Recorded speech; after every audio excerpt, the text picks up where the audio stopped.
Breaking లో చూస్తున్నాం. నిర్మల్ జిల్లా దిలావర్పూర్ మండల కేంద్రంలోని జాతీయ రహదారిపై మహాధర్నా మరింత ఉధృతమైంది. ఇథనాల్ ఫ్యాక్టరీని ఎత్తివేయాలని డిమాండ్ చేస్తూ బాధిత 4 గ్రామాల ప్రజలు ధర్నాకు దిగారు. ఆర్డీఓ రత్న కళ్యాణి వాహనాన్ని గ్రామస్తులు ముట్టడించారు. ఉదయం 9 గంటలకు మొదలైన ధర్నా రాత్రి వరకు కొనసాగుతోంది.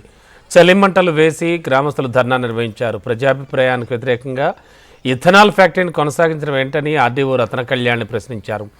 ఈ క్రమంలో కొందరు నిరసనకారులు ఆర్డీఓ కారుపై రాళ్లు రువ్వి ధ్వంసం చేశారు. దీంతో పరిస్థితి ఉద్రిక్తంగా మారింది.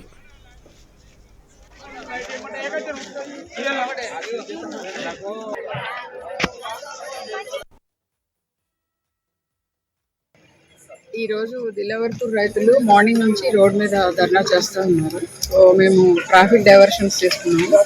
అరౌండ్ 500-600 పీపుల్ మధ్యాహ్నం 3 గంటలకి వాళ్ళ డిమాండ్స్ ఏంటి తెలుసుకోవడానికి ఆర్డీఓ గారు వస్తే ఆమెని బంధించారు. ఆమెకి హెల్త్ పాడైపోయి బీపీ డౌన్ అయ్యి షుగర్ లెవెల్స్ కూడా తగ్గిపోతే కూడా ఆమెని అలౌ చేయలేదు.